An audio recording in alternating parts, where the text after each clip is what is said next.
Assalamualaikum warahmatullahi wabarakatuh. Yang saya hormati, Panglima Koarmada RI pada hari ini akan memberikan penjelasan tentang penggagalan dan penangkapan benih lobster yang kejadiannya larut malam tadi ya. Itu ada di dua tempat, yaitu di Pekanbaru dan di Bekasi Timur. Nah, yang di Pekanbaru ini saya juga baru dilapori sedang dibongkar ya di belakang. Nanti mungkin akan saya lihat, tapi menurut data yang ada itu satu truk, dump truk ya, satu dump truk ya,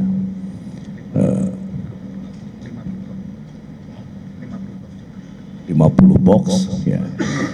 Kemudian kalau yang ditangkap di Bekasi Timur itu hanya satu box ya, itu taksirannya hanya 4.692 ekor ya.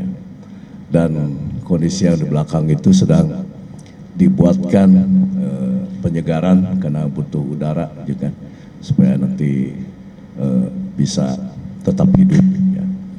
Nah, kemudian butuh waktu beberapa proses pengadministrasian yang akan kita tindak lanjuti ya, untuk dilepas liarkan kembali. Dan ini tentu ini dikatakan diduga penyelundupan ya, berdasarkan Permen Kementerian dan Kelautan nomor 17 tahun 2024 ya, tentang lobster.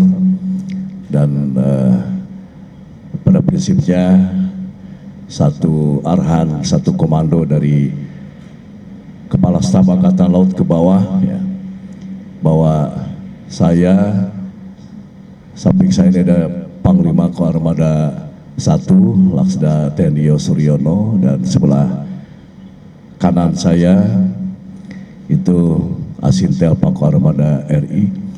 Dan tentu kita akan bekerja sesuai dengan tugas kita ya, sesuai dengan amanah peraturan yang ada, yang kita berikan kesempatan bagi anak buah untuk berprestasi. Jadi sudah seringkali kita juga menggagalkan menangkap BBL ini ya, yang terakhir itu di daerah Pelabuhan Ratu ya, dan kita juga sudah berikan press release ya. Dan saat ini memang keberadaan Pangku Armada 1 karena ada di wilayah Pangku Armada 1 ya. Dan tentu ini membutuhkan dukungan dari masyarakat ya. Karena kalau misalkan kita tidak didukung masyarakat ya, ada penolakan dari masyarakat, ini berarti kita patut curiga ada siapa di lingkungan masyarakat itu yang ikut bermain. Dan BBL ini ya, adalah modus yang hampir sama dengan penyelundupan narkoba. Jadi jaringannya bisa terputus ya kan. Hanya korban-korban di lapangan itu saja yang bisa kita amankan. Ya. Dan ini Angkatan Laut sangat mendukung bagaimana program pemerintah ya, untuk bisa memanfaatkan lobster, rajungan, dan satu lagi apa? Nah, supaya ada nilai manfaat apa yang dikerjakan oleh Angkatan Laut bagi bangsa dan negara, yang kembali juga untuk meningkatkan kesejahteraan rakyat kita sendiri. Saya kira mungkin pendahuluan saya itu, kalau misalnya ada yang mau ditanyakan silakan. Modusnya apa Pak? Modus penyelundupan kemarin awalnya menggunakan narkoba. Wah, modus, ya tentu modus itu keuntungan, ya kan, keuntungan dari hasil jual yang diselundupkan, ya kan. Ngambil BBL itu kan tidak beli, ya kan, dari laut kemudian diselundupkan, dijual keluar, ya, dan tentu akan menghasilkan apa yang dia inginkan. Makin banyak BBL, ya tentu itu akan nilainya akan lebih tinggi lagi, ya. Nah, kalau kita berkoordinasi dengan Kementerian KKP itu bagaimana upaya kita itu bisa BBL ini, ya, dibuka, ya, tetapi tidak dengan jalan penyelundupan. Tuh, jadi harus terdaftar. Gitu. Itu Mas, ya. Ya.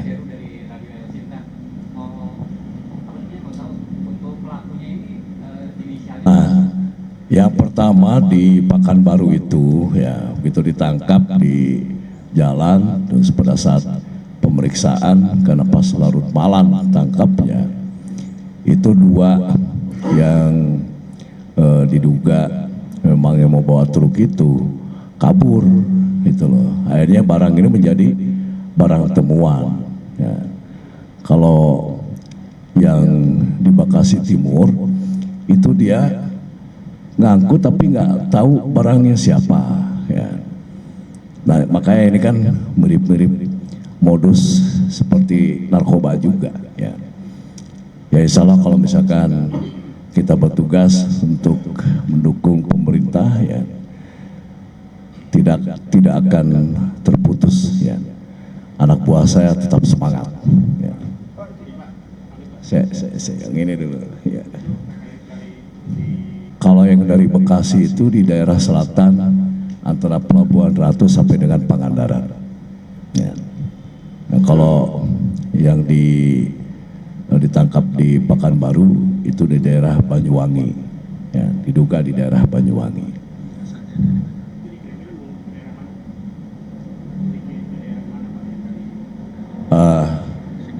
Itu ke luar negeri pasti diduga pasti ke Singapura, ya. Dan ujung-ujung nanti ke Vietnam. Jadi dia loncat katak, ya, Singapura, baru ada yang pembeli di Singapura, dari Singapura nanti dijual lagi ke Vietnam.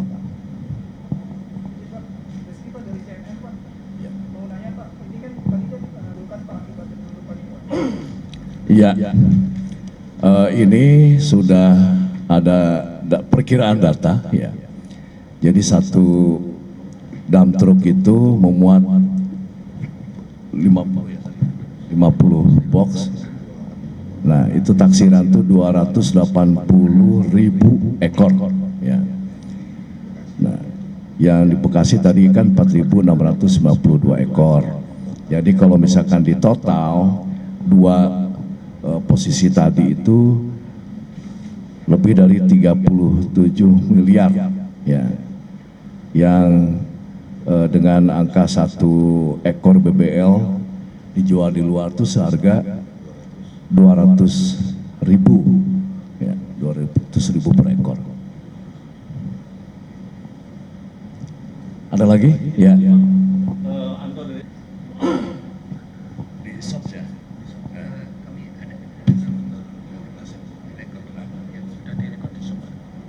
Ada di rekordan mungkin lebih dari 20 juga, ya, mungkin dari 20 juga. Tapi nanti pastinya datanya minta aja ke Asop. Wah, saya lupa perkenalkan.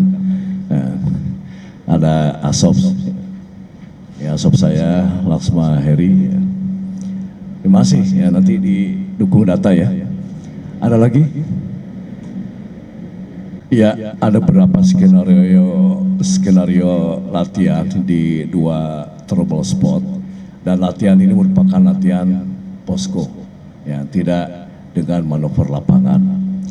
Nah, tentu berbeda skenario, ya.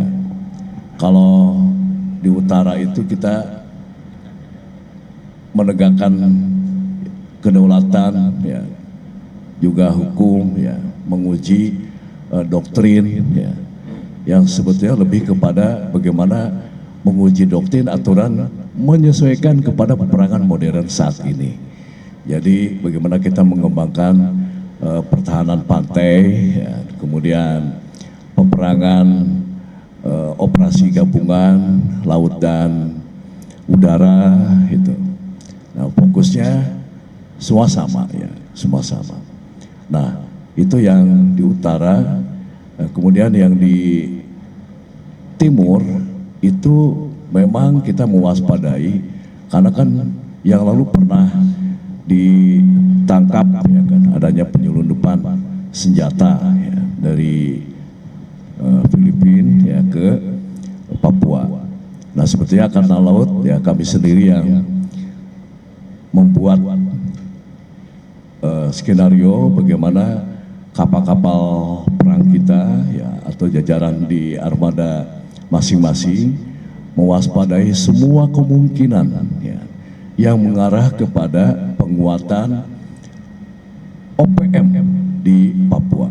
Jadi sebetulnya bukan hanya operasi yang ada di wilayah Armada 3 itu, tapi juga di Armada 1 dan Armada 2. Karena bisa jadi modus operandinya itu loncat katak, ya kan? Nah, munculnya itu misalnya ada di Selat Malaka, dia kirim ke Batam, loncat kemana, itu modus.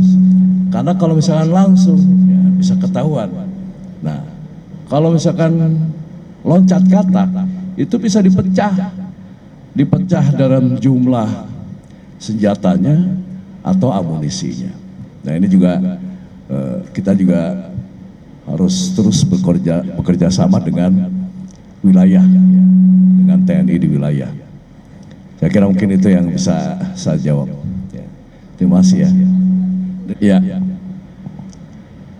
tentu ya sudah didesain dari doktrin itu. Bagaimana kita bicara masalah doktrin pertahanan pantai,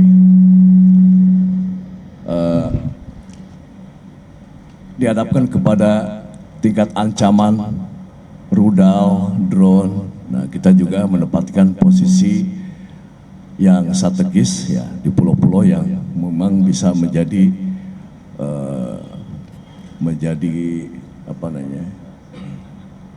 pertahanan pantai ya. Dan sebetulnya kalau lihat pertahanan pantai itu kan sama seperti operasi anti amfibi, ya kan. Nah, kalau misalkan kan nggak mungkin negara mau nyerang negara lain ya yang tidak strategis, ya kan. Yang disebut dengan strategis itu apa sih? Yaitu kota pemerintahan, kota ekonomi, ya kan, pusat tenaga listrik dan sebagainya. Nah, kira-kira kalau misalkan Bapak bisa membaca di mana titik strategis wilayah Indonesia dihadapkan kepada negara kepulauan. Nah, kita kan juga banyak pulau. Ya, semua negara mengerahkan angkatan laut maupun angkatan udara. Ya, tidak harus selalu dengan kapal yang maju. Tapi kan sekarang sudah pakai meluncurkan rudal, drone segala macam. Nah, ini uji doktrin ini sedang dikembangkan, ya, sehingga kita tidak kelewatan untuk mengikuti teknologi. Jawab. Ya. Ya.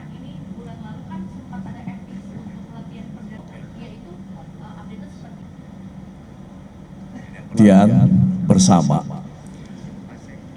Angkatan Laut Rusia dengan TNI Angkatan Laut ya.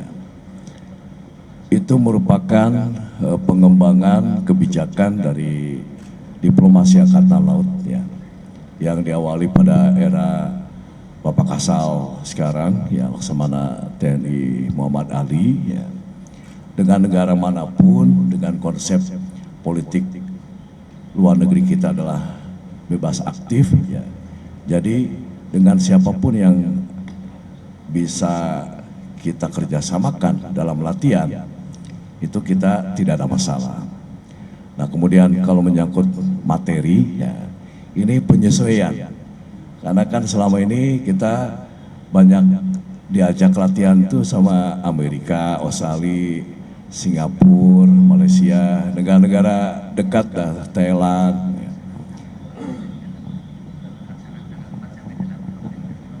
Tanggal 4 sampai tanggal 8 November Surabaya.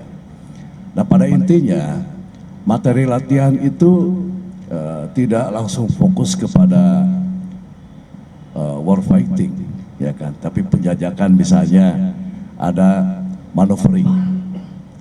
Maneuvering itu bergerak bersama-sama, namanya kapal itu kan ada aba-aba ya, ke kanan ke kiri, jaga jarak berapa ya, terus dengan cepat berapa lama kita harus menempati pos yang ditentukan. Nah, kemudian prosedur komunikasinya juga seperti apa ya, karena kalau dengan Rusia ini pertama ngomongnya juga bahasa Rusia ya kan ya. Nah, itu kan perlu ada jalan tengah ya kan. Nah, itu nanti khusus dari staf operasi sendiri ya. Paling tidak kalau misalnya kita baru ketemu berkawan itu ya, pengen ngajak main ya, baru main sweet kan gini aja ya kan. Ibaratnya seperti itulah ya. Tapi kan modal kebersamaan itu sudah ada. Dan tinggal ngembangkan terus dari tahun ke tahun. Ada namanya Navitok